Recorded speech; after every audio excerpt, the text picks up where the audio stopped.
Imagine having a mobile that doesn't have the ability to talk to computers on the internet. You couldn't do a Google search. You couldn't send and receive mail. As time has gone on, more and more devices have shown up on the net. They too need to have addresses as well.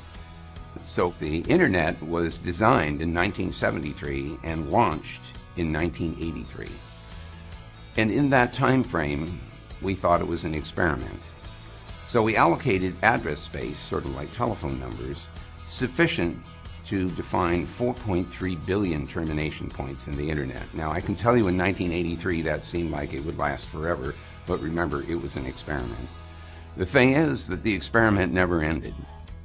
In 1996, we designed a different format for internet packets called IPv6. It has 128 bits of address space, translating that it's 3.4 times 10 to the 38th addresses. Okay, I'll translate again. 340 trillion addresses. There are already 5.5 billion mobiles in the world. If they all had internet addresses, it would exhaust instantly the IPv4 address space, which, as I said before, is only 4.3 billion addresses. So 16 years later, not only have we run out of IPv4 address space, but we're also now absolutely compelled to implement the new one so we can continue to grow the network. If we don't implement, what will happen is that the version 4 address space will exhaust.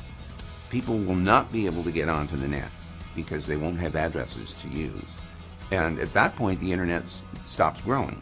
If I had known in 1973 what was going to happen in 2013, I would have insisted on a much larger address space so we wouldn't have to go through this transition. On June 6th this year, we are all, Google and others on the internet, are going to turn on the IPv6 capability. And that is the launch of the new, larger internet.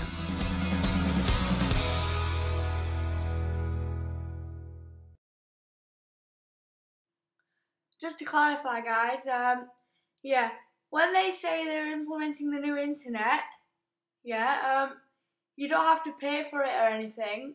All they're going to do is switch it on, and then your internet provider will also be automatically transferred to this IPv6. So it's not a service that you have to pay for or anything. It just automatically happens, really. They're just letting